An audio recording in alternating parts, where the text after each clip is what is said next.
Quand on lui dit qu'il est aux commandes d'une des émissions les plus anciennes du PAF, ça le crispe un peu. Et pourtant, après le jour du Seigneur, Thalassa est effectivement la plus vieille émission du PAF. Il suffit de dire Thalassa pour qu'apparaisse devant nos yeux son visage réjoui, pour que nous revienne son professionnalisme et pour que tous les vendredis soirs, on se colle devant la télévision. Georges Pernoud, bonjour. Bonjour. Bon, ça vous crispe quand je dis que c'est la plus ancienne émission du PAF après le jour du Seigneur ? Je réponds à ça en général qu'elle est aussi jeune que les autres, mais depuis plus longtemps. Voilà, c'est mignon comme réponse. C'est mignon. Combien d'années Thalassa? 30... On est dans la 36e. 6e année. Ouais. Que vous sentez peser, que vous... Quand on vous regarde animer l'émission, on sent toujours la même sincérité, la même envie. J'ai découvert un milieu que je ne connaissais pas. Je ne suis pas du tout originaire du milieu maritime. Et je suis encore amoureux de ce milieu. Donc, puis je ne regarde pas trop derrière. Ce n'est pas mon truc. La mer, il y a encore beaucoup à découvrir après 36 ans. Enfin, vous avez l'impression que ça ne s'arrête jamais finalement? Non, parce que d'abord ça évolue, des fois dans le mauvais sens, des fois dans le bon sens. 2/3 du monde vit de la mer. 2/3 du monde. En France, on ne s'en rend pas toujours compte, mais si vous regardez une planisphère, j'avais participé au lancement d'un journal qui s'appelait Partir, je parle c'était dans les années 70. Et on avait choisi, pour effrayer un peu les gens, on avait choisi une carte chinoise, sans les noms, mais simplement pour que les gens se rendent compte que, même si vous mettez ou l'Australie au milieu, ou la Chine au milieu, vous apercevez que tout au bout à gauche, il y a un truc qui est grand comme ça, qui s'appelle l'Europe, et dans l'Europe, il y a un petit truc comme ça qui s'appelle la France. Mais en France, on est toujours habitué. Bon, c'est normal, on a des cartes où la France est au centre, donc on ne se rend pas très bien compte de l'étendue du monde. Le monde est gigantesquement grand, et la France, c'est tout petit. Ça n'empêche pas que c'est un très beau pays, mais c'est tout petit par rapport au reste du monde. Donc, et comme il y a 72 ou 73% d'eau de mer sur la Terre, bon, il y a quand même de quoi faire. Puis ce sont des histoires humaines, parce que ces gens-là, c'est un milieu où il y a une passion, parce qu'il y a obligatoirement quand vous prenez un bain, quand vous allez à la plage, vous prenez un risque, on n'a pas de branchies. Donc vous prenez un risque. Donc il faut un petit peu d'envie ou de passion. Plus le projet maritime est important, plus il faut de passion. Donc dans les gens qui vivent dans le maritime, il y a toujours une flamme un peu plus forte qu'ailleurs. Et ça, je m'en suis rapidement aperçu, je me suis dit, tiens, c'est un milieu intéressant. Et c'est cette flamme que vous allez chercher. Peut-être le fait que je n'appartienne pas au milieu, j'en suis toujours observateur et séduit, quoi. Oui, et en même temps, vous n'êtes pas le Candide, parce qu'au bout de 36 ans de mer, vous en connaissez sans doute bien plus que n'importe qui sur ce milieu-là. Oui, mais connaître, c'est pas pareil que pratiquer. Je veux dire, je ne suis pas... Bon, souvent on dit, oh, ben, Georges, il n'est pas là, il est en mer. Bon, c'est pas vrai, je ne suis pas souvent en mer. Mais je ne suis pas... j'ai pas été en mer quand j'étais petit. Moi, j'ai découvert la mer en 72. Donc vous étiez déjà en train de travailler? Je travaillais déjà, j'étais caméraman et tout. Bon, mais je suis pas passé par la case mer, je suis passé par la case montagne. Moi, j'étais en altitude, j'allais à l'école à ski. Donc ça n'avait rien à voir avec le monde maritime. Alors ça, ce sont des origines savoyardes? Alors le nom de Pernoud est savoyard. Mais moi, je suis né au Maroc parce que mon père travaillait au Maroc. Et comme j'ai eu une cutie mal virée quand on était tout petit, on vous balançait tout de suite en haute montagne. Donc j'ai passé 11 ans à Ifrane, à 1800 mètres d'altitude, au Maroc. Et l'hiver, j'allais à l'école à ski. Puis je suis rentré en France, puis j'ai essayé de poursuivre mes études, ce qui a été un peu dur. Mais le retour en France s'est mal passé? Pour moi, non. Pour mon père, il est resté chômeur un certain temps, ce qui était quand même... bon, il y avait moins de chômage qu'aujourd'hui, mais quand même, c'était difficile. Il faisait quoi, votre papa? Il était journaliste. Je ne suis que la 6e carte de presse dans la famille. Oui, parce qu'il y a des oncles journalistes aussi, des parents, voilà. Tout le monde est là-dedans, quoi. Et c'était un peu dur, le retour du Maroc à l'époque. Il est resté chômeur, puis nous, ma sœur, on est partis en pension tout le temps, puisqu'ils n'avaient pas les moyens de gérer tout ça. Donc j'ai fini mes études, moi j'ai appris la photo, je voulais faire de la caméra, je l'ai embêté jusqu'au bout pour faire de la caméra, puis un jour je suis devenu caméraman, puis voilà. Alors si vous voulez bien prendre l'objet qui est à côté de vous, qui est un bel objet, on reconnaît tout de suite ce dont il s'agit, 1, 2, 3. Alors il peut paraître lourd, ouais. En fait il est assez léger. C'est une pierre de lave. Une pierre de lave, une roche volcanique. Une roche volcanique qui vient du Nyiragongo, au Zaïre. l'ex-Congo belge, parce que j'ai travaillé avec Haroun Tazieff, j'ai fait 2 expéditions à Haroun Tazieff qui ont compté dans ma vie humaine et dans ma vie de caméraman, parce que c'était des expéditions lourdes qui partaient 1 mois et demi. On vivait donc sur le terrain, on dormait dans le cratère. Et moi, je suivais parce que je pense que dans nos métiers, si on ne fait pas confiance à ceux qui nous emmènent, on ne fait rien. Donc, du moment que Tazieff était là, on me disait que la lave avait 1 mois. Bon, on dormait dessus, mais bon, c'était une autre vie, c'était une épopée. Bon, il se trouve que moi, je suis né en Afrique, bon, c'est du Nord, mais... Et à cette époque-là, les grands reporters se réservaient essentiellement la Chine et l'Amérique. Et les jeunes reporters avaient droit à l'Afrique. Et j'ai fait ça pendant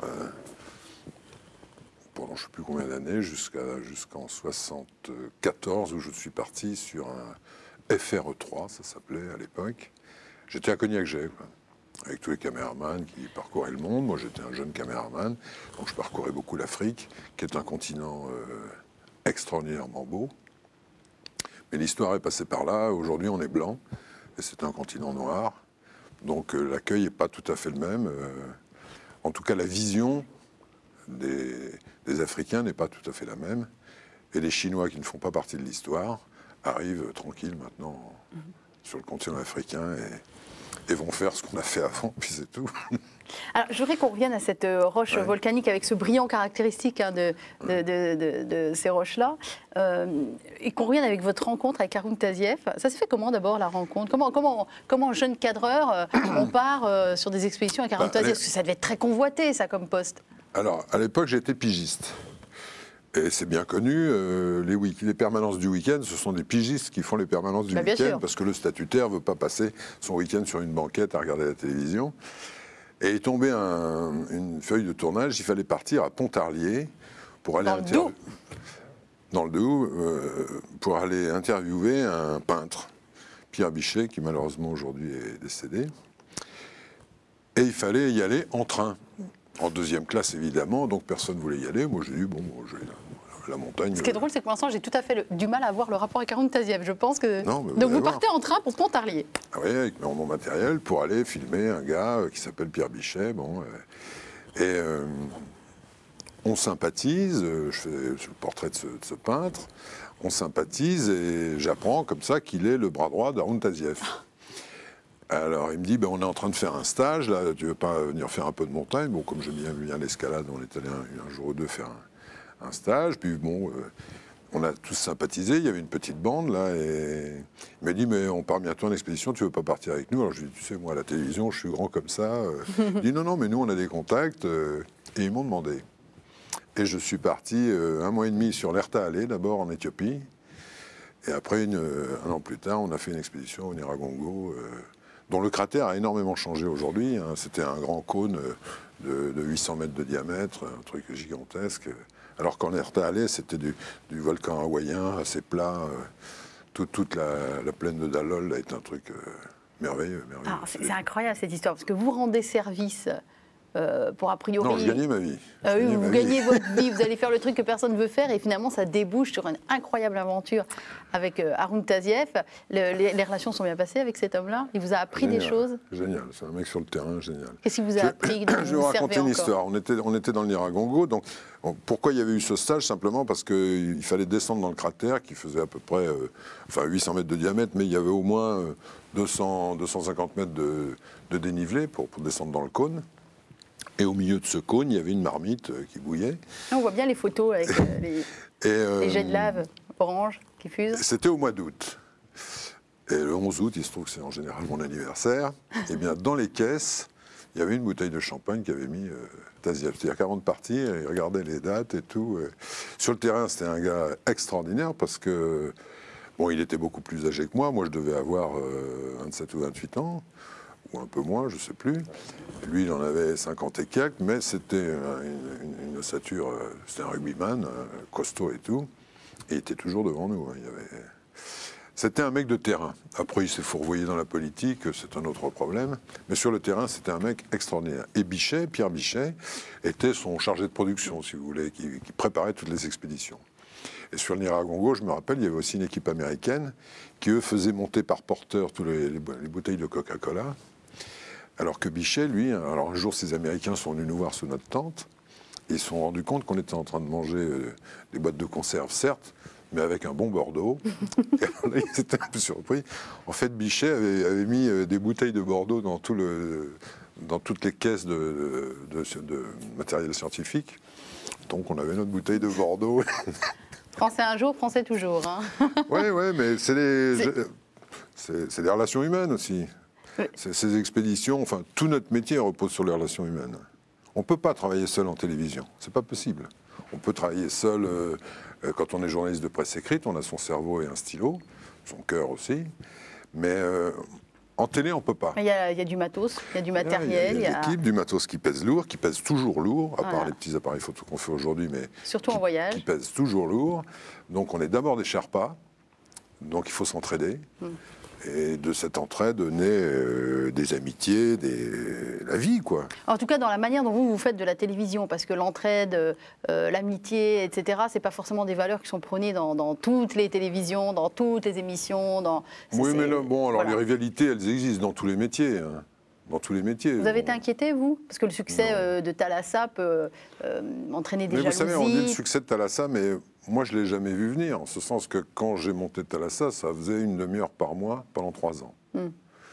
Puis un jour, il y a un gars qui est arrivé, j'étais à FRE3, j'étais rédacteur en chef adjoint d'un journal qui marche encore, qui s'appelle Soir 3, j'étais dans la première équipe.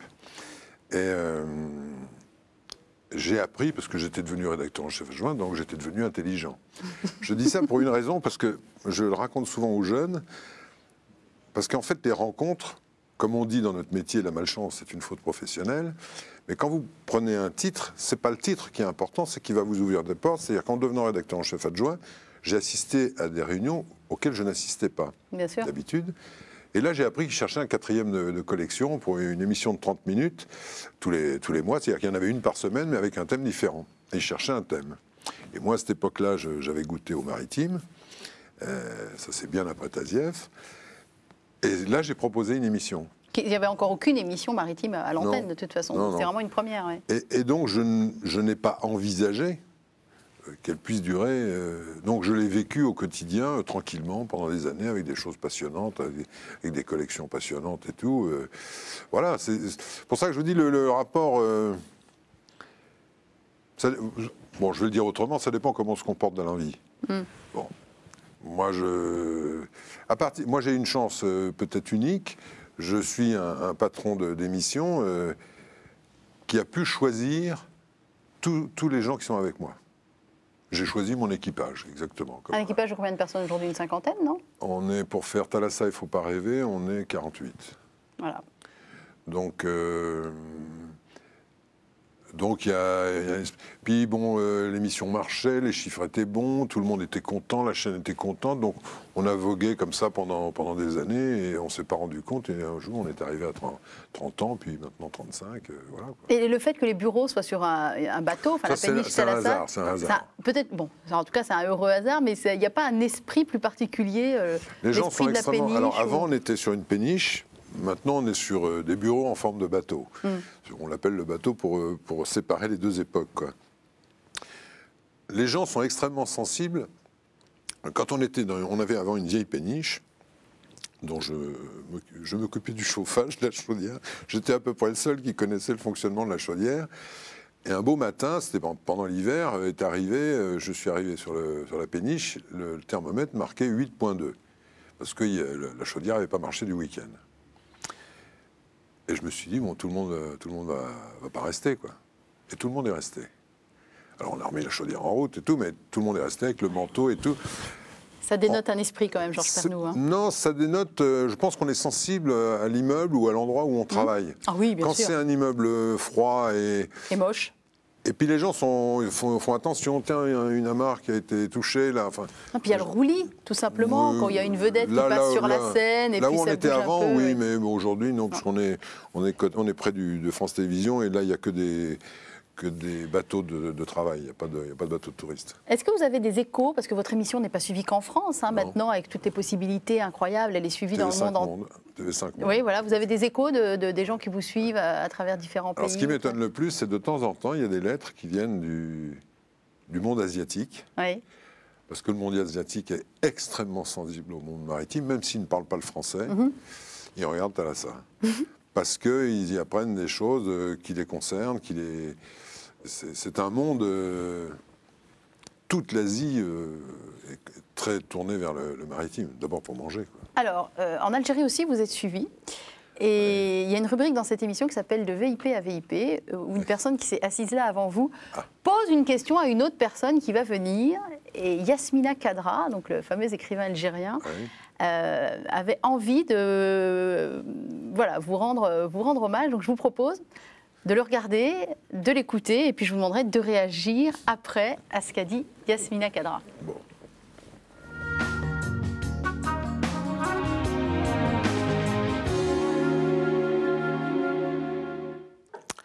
Bonjour Georges Pernaut, je suis un fan de votre émission Thalassa et je vous assure qu'elle était très suivie et elle l'est toujours, je crois, en Algérie. J'appartiens à une belle famille de plongeurs donc, qui ont pour vous une véritable vénération. Vous nous avez permis de découvrir des mondes, des peuples, des nations, comment certains vivent avec leur misère, d'autres avec leurs espoirs. Et je me demande, vous qui nous avez initié à tant de belles choses, comment vous êtes capable de réagir aujourd'hui devant ce qui se passe en France à propos des uns et des autres, des Arabes, des musulmans. Donc j'aimerais bien que vous entendiez vous exprimer là-dessus. Merci à Yasmina Khadra pour cette belle question. Juste avant que vous répondiez à sa question, quand on lui a parlé des différentes personnalités qui allaient lui succéder dans cette émission, quand il a entendu Georges Pernaut, il a sauté sur son siège en disant « c'est lui que je veux, c'est à lui que je veux poser ma question ». C'était vraiment adorable et on sent toute la sincérité de cet homme-là qui n'a pas dû louper beaucoup d'émissions Thalassa depuis 36 ans. Hein. Alors c'est vrai qu'on est suivi aussi évidemment dans les pays du Maghreb. Ben moi, comment je ressens tout ça, c'est assez simple, puisque d'abord, je suis né dans ces pays-là, Maroc, pas l'Algérie, je ne connais pas l'Algérie. Mon frère est né en Algérie, moi je suis né au Maroc. Et ça donne un côté très universel. Hein. Et je vis en banlieue avec des gens qui sont issus de l'Algérie, du Maroc et autres. Alors c'est vrai que dès qu'il y a un sujet qui touche à leur pays, dans la rue, les gars m'arrêtent et tout. Ouais, c'était super, c'est super, faites-en plus, faites-en plus. Bon... Avant les événements, je pense que maintenant ça va s'ouvrir un peu plus, mais c'était pas très facile de tourner en Algérie. On a fait quand même des sujets avec des réalisateurs algériens de l'époque. À l'époque, mais moi, alors, ce qui se passe je pense que... Alors, je vais encore dire une bêtise, mais je pense que nos hommes politiques ne regardent pas assez loin. Quand on a fait le rapprochement familial... Enfin, c'était sous Giscard, je crois, ils n'ont pas réfléchi à une ou deux générations plus tard. Et je pense que les jeunes aujourd'hui se rendent compte que... Moi, j'ai fait des sujets, par exemple, sur les harkis, qui est une autre catégorie, certes, mais qui ont été un peu laissés sur le bord de la route. Je pense à tous ces jeunes. On parle beaucoup des mosquées, mais moi, ça me paraît normal qu'il y ait des mosquées, puisqu'il y a des gens qui pratiquent cette religion. Il faut qu'il y ait des mosquées. Seulement, on les construit aujourd'hui. Il y a une mosquée à Nanterre, il y en a peut-être même deux. Mais elles sont très très jeunes, ces mosquées. Tous ces gens qui sont venus avec leur famille pour travailler, c'est nous qui les avons fait venir quand même. Bon, ils n'ont pas pu, ils ont fait leur prière dans les garages et tout ça. Bon, c'est pas très bon pour l'avenir, tout ça. Et si on arrive à des situations comme ça, c'est parce qu'on n'a pas pensé à l'époque. Alors vous allez me dire, c'est très difficile de prévoir. Mais en philosophie, j'ai appris dans un des chapitres que être intelligent, c'est prévoir. Moi, c'est ce que j'attends des hommes politiques. C'est eux qui gèrent le pays, donc c'est à eux de prendre ces responsabilités-là. C'est pas à moi, petit journaliste qui a la chance d'aller dans le monde entier. Mais parce que la cohabitation, elle est toujours possible. Bon, c'est vrai qu'il y a plein de problèmes. Mais bon, moi, je garde espoir. Je pense qu'à partir du moment où on est poli avec les gens, je pense que ça doit pouvoir se passer. Enfin, moi, dans ma banlieue, j'ai pas de problème. Vous parliez de religion musulmane. Vous-même, vous avez été éduqué comment sur le plan de la foi ? Alors, mon père avait la foi, et dans ma famille, tout le monde était catholique. Moi, je suis un mauvais élève, donc j'ai raté quelques cours de catéchisme, et je respecte la religion, mais je ne pratique pas beaucoup, quoi, comme on dit.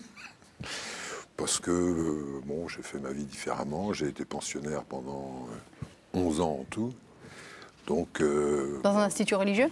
non. Non. Si, j'ai été à Gien chez les Jésuites pendant 1 an. Mais, Un an seulement, ils vous ont viré ou quoi? j'ai été pas mal viré, c'est vrai.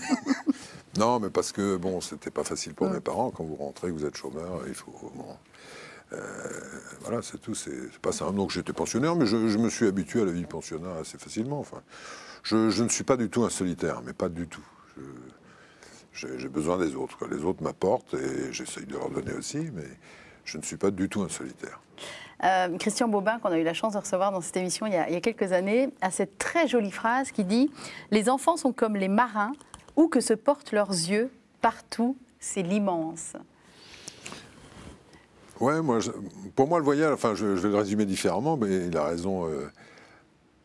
Pour moi, le voyage, c'est d'abord les rencontres, quel que soit le voyage. Parce que des beaux paysages, il y en a partout dans le monde. Et comme disait Coluche, c'est beau, bon, on se casse. Mais en revanche, les rencontres, vous les oubliez jamais. Que la personne soit connue ou totalement inconnue. Moi, j'ai discuté avec des pêcheurs dans des pays.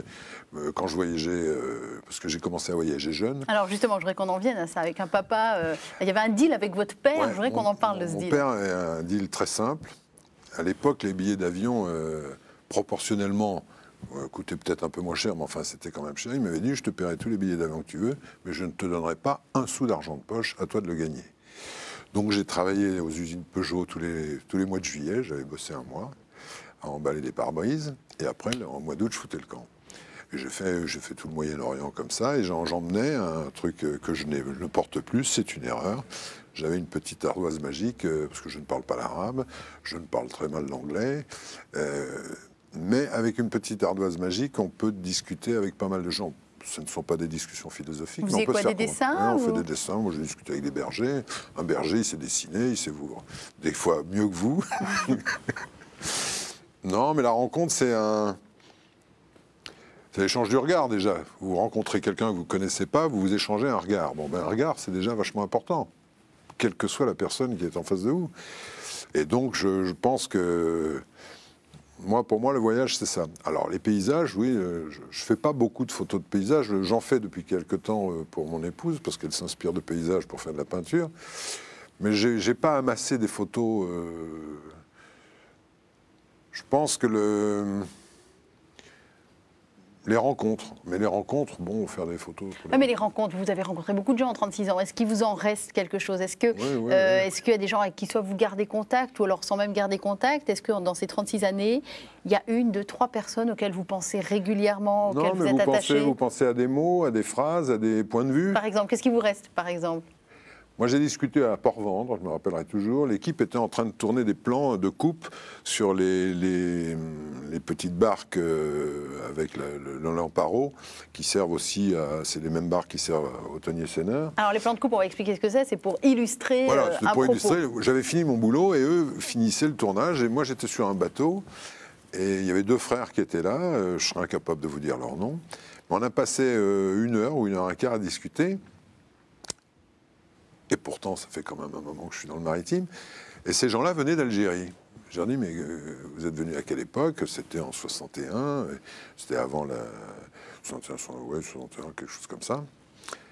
Et ces gens-là, habitués à faire du bateau, puisqu'ils étaient pêcheurs, tous les jours, ils venaient. Donc un jour, quand ils ont senti que c'était le bon moment, ils ont mis tous leurs meubles dans le bateau, ils sont partis vers Port-Vendre. Et c'était assez... J'avais pas pensé qu'on pouvait mettre des meubles de la maison dans... de pouvoir de se servir du bateau comme camion de déménagement. Du bateau de pêche, ouais. J'avais pas pensé. Bon, l'Exode, on en a tous entendu parler, mais j'avais pas imaginé des pêcheurs qui, tout à fait naturellement, ont pris leurs meubles, les ont mis dans le bateau et se sont tirés. Et c'était 2 frères sympas et tout. Enfin, bon, je peux pas vous dire leur nom, mais je revois cette scène, mais des scènes comme ça, j'en ai plein. Hein, j'en ai plein. Mais bon, c'est des souvenirs personnels, mais qui vous apprennent aussi... souvent, les téléspectateurs le disent, c'est que Thalassa nous permet de nous resituer par rapport au reste du monde. C'est ce que vous expliquez en début d'émission, c'est la France, c'est ça par rapport au reste, aux mastodontes. Et je pense que on découvre des habitudes, mais on découvre des points de vue, on découvre... Vous savez, dans tous les pays du monde, c'est un peu comme en France, c'est-à-dire que vous êtes mieux reçus à la campagne que dans les grandes villes. Pourquoi? Parce que dans les grandes villes, on est un peu un anonyme, alors qu'à la campagne, on n'est pas un anonyme. La première fois que je suis allé au Maroc avec mon épouse, qui n'est pas du Maroc, que je voulais lui faire connaître ce pays quand même, j'ai fait un trajet en évitant les grandes villes. Sauf Rabat, parce que je voulais lui montrer la maison où j'étais né. Bon. Mais j'ai fait un trajet campagne. Mais je vous jure que ça a été... moi, j'ai quand même pas mal voyagé au Maroc. Ça a été un voyage... C'est une bonne idée, parce que dans la campagne, ben, on est reçu différemment. Il y a, disons, un respect du voyageur à partir du moment où on est poli et ben, vous êtes accueilli différemment. Parce que la ville, c'est l'anonymat, c'est... Internet en rajoute un peu plus, les gens sont un peu plus seuls. Et indépendamment du Maroc, est-ce qu'il y a un pays, parce que c'est votre pays d'origine, donc on comprend l'attachement, on comprend très bien l'attachement que vous pouvez avoir vis-à-vis de ce pays, mais est-ce qu'il y a un pays que vous avez découvert via Thalassa qui est resté comme ça accroché à votre cœur, parce que peut-être qui reflète qui vous est intérieurement, en tout cas il vous a parlé? Oui, il y a plein de pays qui vous parlent, mais... Non mais un pays. La Dordogne. Moi, je m'attendais à un pays à l'autre bout du parce que la Dordogne, vous y êtes installé, avec votre épouse, à Monastier. Moi, j'ai un faible pour tous ces pays de la Sibérie, où je ne suis allé qu'au printemps ou en hiver. Je ne suis jamais allé l'été. D'abord, il paraît qu'il y a beaucoup de moustiques, donc je vais autant éviter les moustiques. C'est un vrai problème. Parce qu'il y a un rapport avec la nature. Les gens ont un problème sur la tête qui s'appelle le froid. Et puis, c'est pas du petit froid. Certes, c'est du froid sec, hein. Mais il y a une ambiance, il y a... Bon, c'est un pays qui a un passé assez lourd, mais il y a des ports qui sont très au nord et tout. Il y a une ambiance extraordinaire.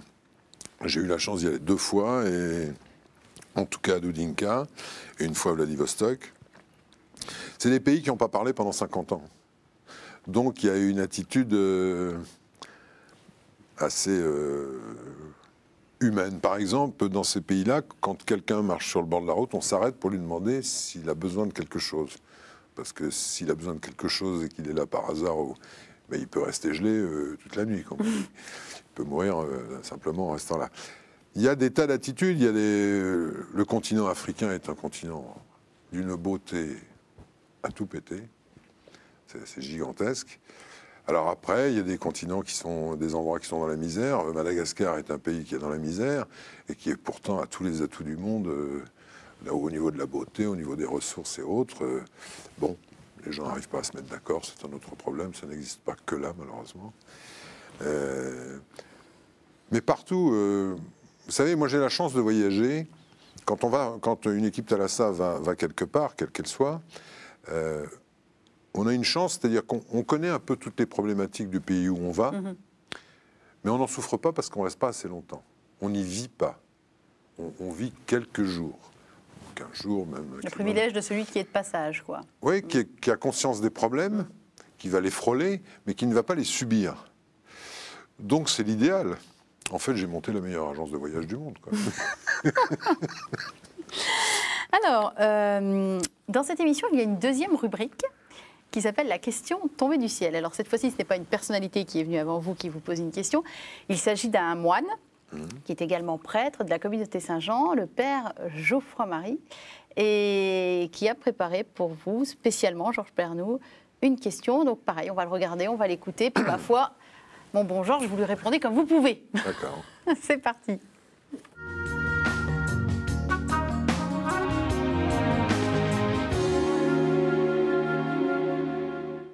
Bonjour Georges, vous êtes un passionné de la mer et vous savez que la mer est dans la Bible un grand thème qui représente, qui symbolise le lieu des forces du mal. Je pense à l'Apocalypse où on voit la bête de la mer envoyée par Satan pour détruire la terre. Je pense aussi dans le Nouveau Testament où Jésus marche sur les eaux. Il calme la tempête comme s'il voulait montrer qu'il avait tout pouvoir sur les forces du mal. Alors Georges, je suppose qu'en mer, vous avez dû être confronté à certaines tempêtes Avez-vous déjà invoqué la toute-puissance de Dieu? Croyez-vous en Dieu? Ah, vaste problème. Vaste question. Alors déjà, Dans le monde maritime, oui. dans le monde maritime, les marins ont souvent, j'ai souvent entendu les marins critiquer le clergé, mais jamais Dieu.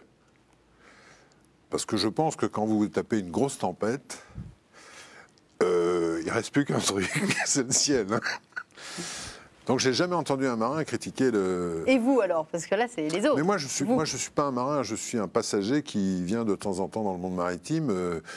Quand il y a une grosse tempête, j'en ai rencontré...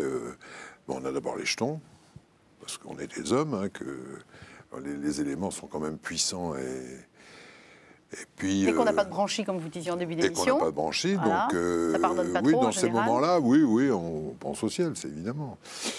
Mais une vraie foi... Comme je disais, moi, j'ai eu un père qui avait la foi et je l'ai vu toujours sourire aux lèvres et tout. Bon, moi, ça se passe pas comme ça, une certaine ferveur et tout. Mais je voudrais quand même corriger un peu ce qui a été dit parce que il dit la mer représente tous les dangers, tout ça. Certes, elle représente des dangers, mais elle représente aussi, la mer est nourricière. Alors il dit dans la Bible, hein. Mais d'ailleurs elle est nourricière aussi dans la Bible, parce que la pêche miraculeuse, c'est pas exactement la mer, c'est le lac. Donc, nous, la mer, quand on parle de la mer en France, on pense d'abord, depuis 1936, au congé payé, au loisir. La mer est synonyme de loisir. Mais pour beaucoup de gens dans le monde, la mer n'est pas synonyme de loisir. En France, il y a aussi des tas de gens pour qui la mer n'est pas synonyme de loisir, que ce soit les pêcheurs, que ce soit les gens qui travaillent dans le pétrole, que ce soit, enfin, dans tous les secteurs maritimes, vous avez des gens qui travaillent. Donc, c'est pas synonyme de loisir. C'est pour ça que j'aime bien corriger ça, parce que bon, on l'a bien. Moi, j'avais fait avec Renaud Delourme un reportage dans Thalassa, je vous parle d'il y a très longtemps, qu'on avait appelé les 4 mers. Parce qu'on était allé faire la mer Méditerranée, la mer Morte, et on avait triché un peu avec l'Ancien et le Nouveau Testament, le lac de Tibériade, qui s'appelle aussi dans le Premier Testament la mer de Galilée. Alors justement, je voulais savoir si vous connaissiez le lac de Tibériade. Oui, très bien. On a même filmé un carrelage ancestral sur lequel il y avait un poisson. On trouvait qu'il ressemblait étrangement au poisson de Thalassa, mais tous les poissons se ressemblent. Ah bah oui, dans la petite église, là. Oui, là, d'accord. Ouais. Et ça, c'était en 78 ou 19, je sais plus. On avait fait tout le tour de... Et bon. Mais Et bon quoi? Non, mais moi, que les gens croyants, quand vous avez vraiment peur, il vous reste plus que ça, quoi, la foi. Alors, bon, quand vous l'avez, c'est formidable. Moi, j'ai tendance à mettre des cierges dans les églises pour la ferveur, bon, pour penser à des gens. Il m'arrive maintenant de reprendre l'envoi de cartes postales. J'ai toujours envoyé des cartes postales. Pour moi, la carte postale, c'est quelque chose d'important, ou d'écrire des lettres, parce que d'abord, on n'en écrit plus. Il y a un truc qui s'appelle Internet, je crois.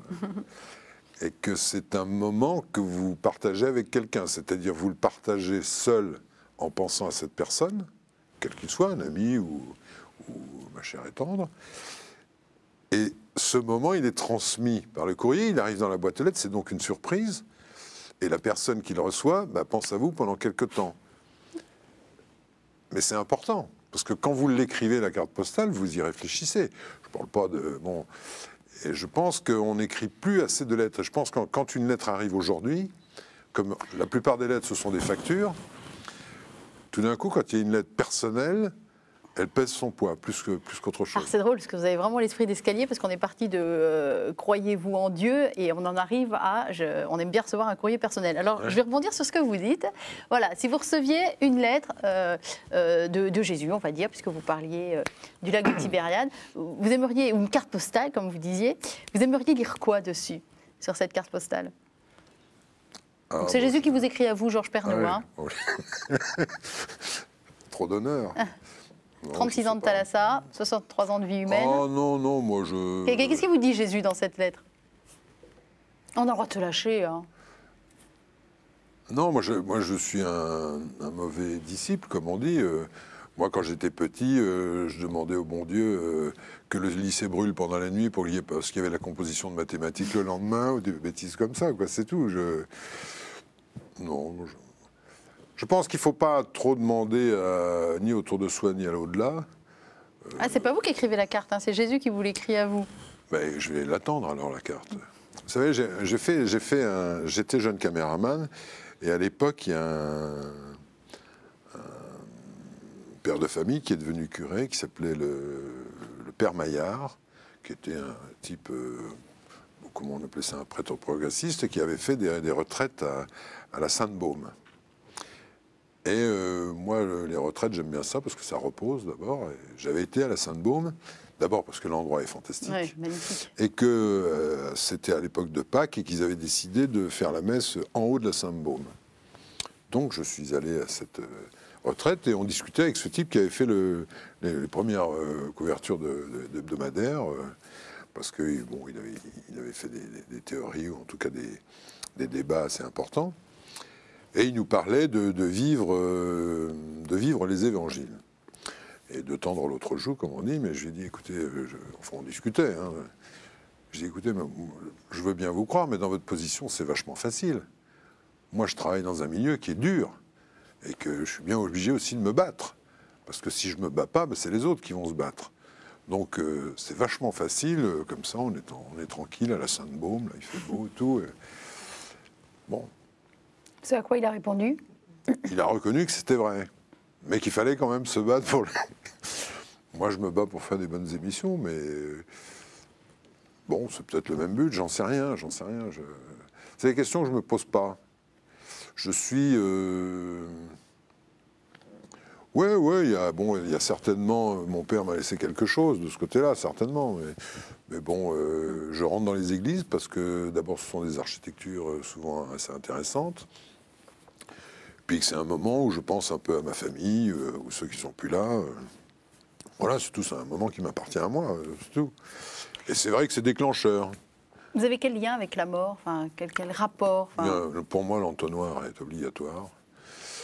Quand on est petit, vous savez, à l'école, on nous fait trouver des comment ça s'appelle, des phrases pour celles qu'on, enfin, ou des épitaphes? Des épitaphes, non, pas des épitaphes, mais des devises, des dictons. Des devises. Et moi, j'avais fait un truc qui s'appelait « Vie et meurt ». Ça a le mérite d'être lapidaire. Hein. Non, mais c'est pas ça, c'est que... pour moi, une fois que la mort est arrivée, bon, ça s'arrête là. Enfin, c'est d'un égoïsme colossal, peut-être, mais moi, j'ai envie de profiter de la vie. J'en profite au maximum. Mais je ne m'attends pas, ou je sais pas, je verrai bien. Peut-être que c'est là que je recevrai la carte postale. Je sais pas, mais j'ai jamais imaginé la vie au-delà, quoi. C'est pas mon truc. Qu'est-ce que vous avez reçu de vos parents, peut-être en termes de valeurs, ou en tout cas de leçons de vie, que vous avez essayé de mettre en pratique, et peut-être que vous avez transmis à vos deux filles, voire à votre petite fille aussi? Non, la petite fille, on est gâteux. C'est différent, la petite fille. C'est bien. C'est pas Georges comme Pernou parent. est un grand-père normal. Non, mais... Puis c'est dans votre famille, Laurence Pernou. Oui, j'ai un enfant, oui. Hein? Comment élever son enfant, etc. Donc vous savez faire. Le statut de parent n'est pas le même que le statut de grand-parent. Je suis bien d'accord. C'est un monde différent. C'est deux planètes différentes, ouais, deux océans, ouais. deux continents. Mais en termes de leçons de vie ou en termes de valeurs, est-ce que je pense que vous aviez... humainement, moi j'ai été relativement bien éduqué. Enfin, en tout cas, je remercie mes parents qui m'ont... J'ai été élevé un peu à la dure parce que mes parents, quand on est arrivé en France, n'ont pas toujours pu choisir les pensionnats. Et je n'ai pas fait que des pensionnats fantastiques, extraordinaires, géniaux. Bon. Donc j'ai été disons, éduqué un peu aussi à la dure. En pensionnat, il faut se battre aussi. Mais ça forme le caractère. Je vais vous citer un exemple. Mon père ne trouvait plus de pensionnat parce que je n'avais pas un très bon carnet. On m'a envoyé à Yvetot. J'étais le seul Parisien dans ce pensionnat. Et je partais de chez moi le dimanche après-midi à 17h. J'arrivais à 20h, même l'hiver, à Yvetot. Et je donnais 2 coups de sonnette à la sonnette du directeur de ce pensionnat. C'était pour lui dire que j'étais là. Et je montais dans un dortoir où il y avait 70 lits alignés, sans cloison. Et j'étais tout seul là-dedans. Et j'avais 15 ans, 16 ans. Ça forme, hein. On a du mal à s'endormir. Et le matin, je me réveillais avec les cris de ceux qui étaient de la région et qui jouaient dans la cour en attendant la rentrée. J'ai eu des moments un peu de blues. Mais c'est quand même formateur. Parce que je pense que ça développe la vie intérieure intense. Je parle pas de religion, je parle de réflexion et Et de maturité aussi. Oui, je sais pas, mais... Et c'est ce petit gamin, enfin, gamin adolescent de 15, 16 ans, est-ce qu'il serait fier de l'homme que vous êtes devenu aujourd'hui, quelques décennies plus tard?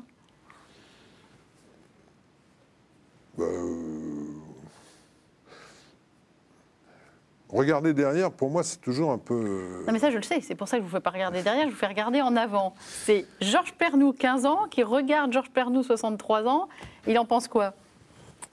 Mais oui, mais c'est pas tout ce que j'ai fait. Ah si, il le voit très bien. Non, il voit ce qui est apparu en extérieur. J'ai aussi une vie personnelle et autre. Bon, je sais pas. Bon, j'espère qu'ils sont fiers. Enfin, mes filles ont l'air d'être fières de moi, donc je sais pas. Je vais pas beaucoup dans ces terrains-là. Je réfléchis beaucoup sur tout ce que je fais. Je vais vous raconter une histoire. Quand j'étais à Ifrane, au Maroc, c'était un homme d'enfant qui n'était pas... il n'y avait pas de confusion, c'était un homme d'enfant qui était tenu par monsieur et madame Jacquemart. Bon, je me rappelle de leur nom, je ne me rappelle plus d'eux. Mais je me rappelle de leur nom. Un homme d'enfant, c'est-à-dire quoi? Une pension, quoi? Oui, c'est parce que c'est pour des raisons... j'avais mal viré ma quitus pour des raisons médicales qu'on m'avait balancé en haute montagne. Bon. Et dans ce home d'enfant, ils avaient gardé quand même une tradition qui était assez intéressante, puisque j'en garde le souvenir déjà. Au moment de Noël, on faisait une crèche. Et dans notre pactage, on nous avait demandé d'amener un santon, un mouton. Et on mettait notre numéro de pensionnat dessus. Ah, je suis sûre dessous. Que oui. Et tous les soirs, avant d'aller se coucher, et pourtant, c'était pas un collège catholique. Hein, Ouais.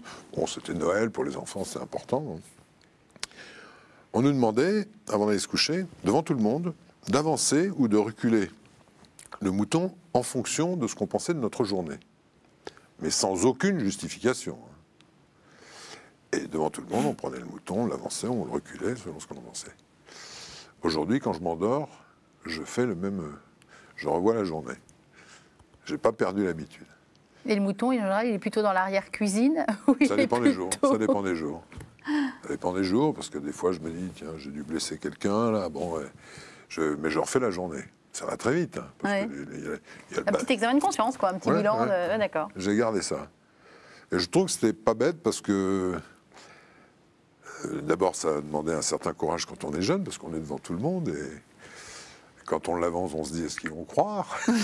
Quand on le recule, là, ils le croient, mais il faut avoir une vraie raison. Ah, oui. Mais je trouve que c'est un moyen d'éducation auquel j'aurais jamais pensé, et je ne pensais pas que ça me resterait. Mais c'est important pour soi-même et pour les autres de faire attention un petit peu aux... Vous nous parlez du mouton qu'on vous a entre guillemets imposé. Ouais. Quel serait l'animal qui vous ressemblerait le plus? On dit que Ne me dites pas le mouton, hein, parce que là... Non, on me dit que j'ai souvent une allure de bûcheron. Mais... De bûcheron? C'est un animal à deux pattes, alors. Non, comme animal, non. Non, je sais pas. Ah, pas spécifiquement. Non. Alors, Georges Pernou, nous allons rentrer dans la dernière partie de cette émission. Il s'agit d'un questionnaire inattendu. Et ma foi, une fois de plus, vous allez répondre aux questions un peu comme vous pouvez. Je ne dis pas qu'elles sont toutes évidentes. En tout cas, elles ont été conçues spécialement pour vous, puisque je vous ai conçu un questionnaire mère. Oula. Oui, c'est parti.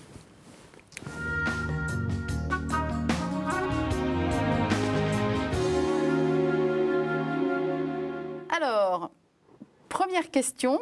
Alors, je commence avec les plus faciles. Allez, ça va être... Quelle est votre mère préférée? Vous avez dû à peu près voir toutes les mères du monde, j'imagine? Non. Non? C'est très grand le monde. J'aime bien les côtes de la Bretagne Nord, parce que je suis caméraman. Je ne suis pas breton, hein, mais la Bretagne Nord, c'est des lumières extraordinaires. Alors vous allez me dire, il y a le Spitzberg, il y a tout ça, il y en a plein. Bon, je choisis ça parce que c'est vrai que moi j'ai découvert la Bretagne très tard, hein, quand j'étais caméraman.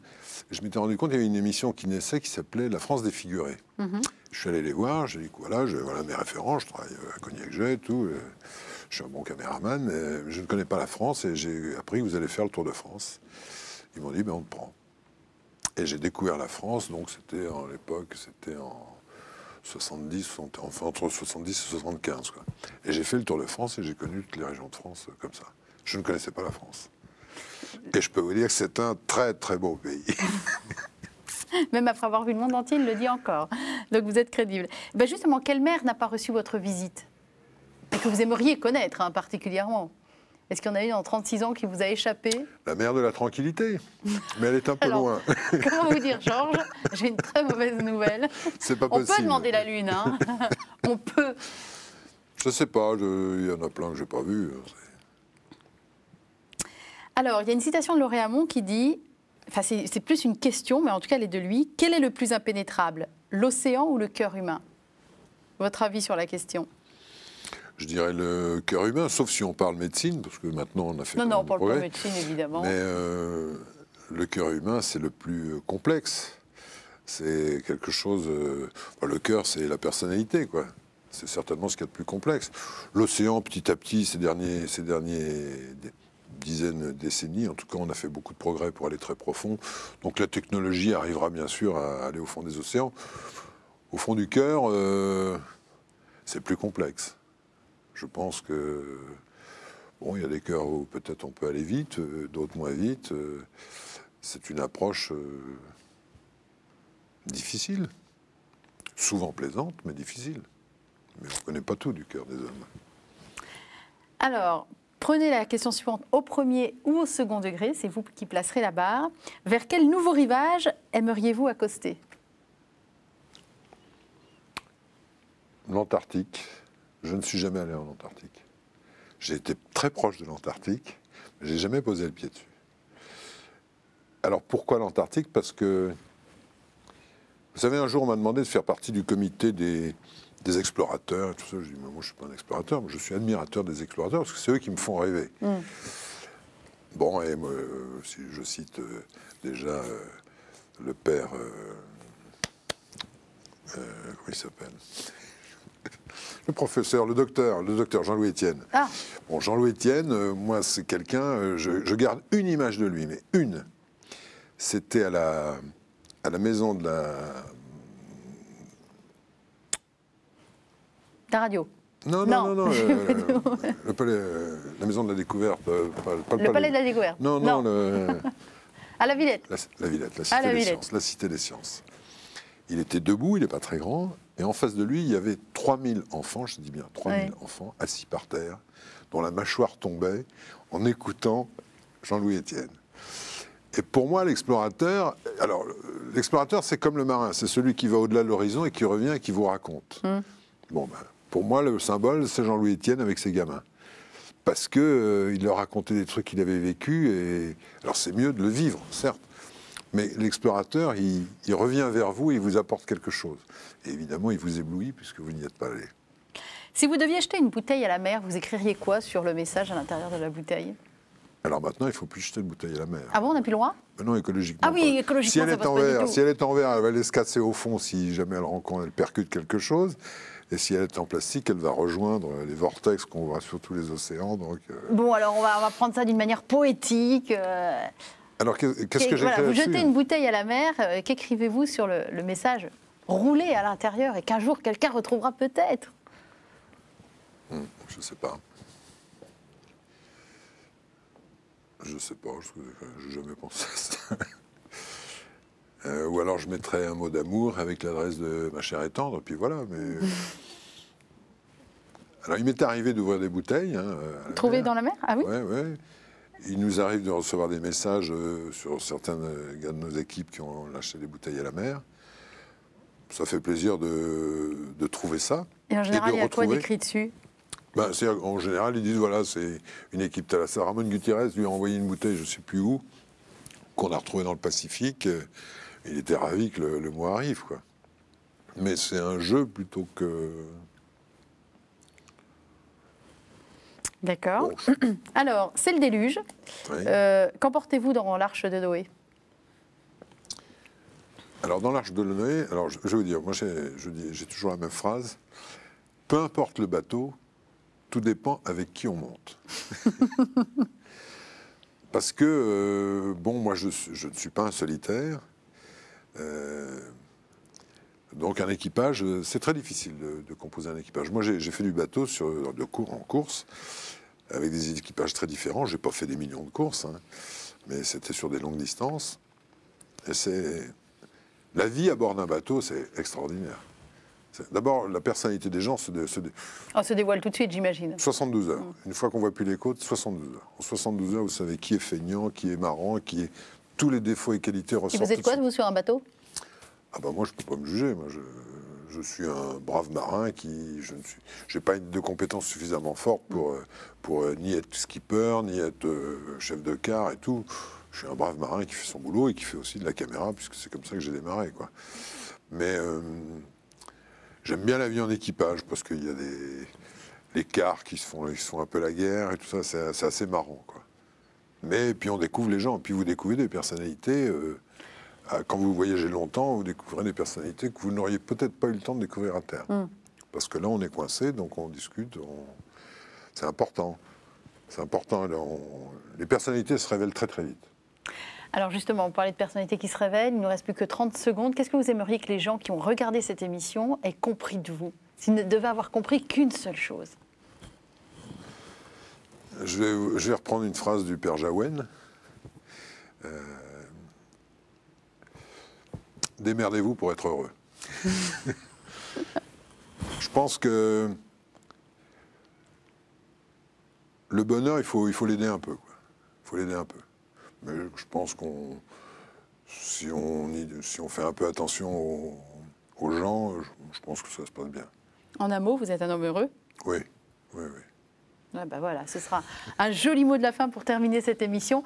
On vous remercie, Georges Pernou, et surtout, c'est moi. Je vous souhaite plein de merveilleuses aventures, encore 36 ans de Thalassa. Ouais, on va essayer. Évidemment. Mais je vous ai dit que l'entonnoir était obligatoire. Ah oui. Ah bah. Écoutez, l'entonnoir, il peut être loin aussi. 36 ans, vous serez peut-être encore debout. J'espère bien. 99 ans, c'est bien? Oui. 99 ans. Oui, pourquoi pas. On se donne rendez-vous dans 36 ans ici. Merci beaucoup, Georges Pernou. Au revoir. Merci.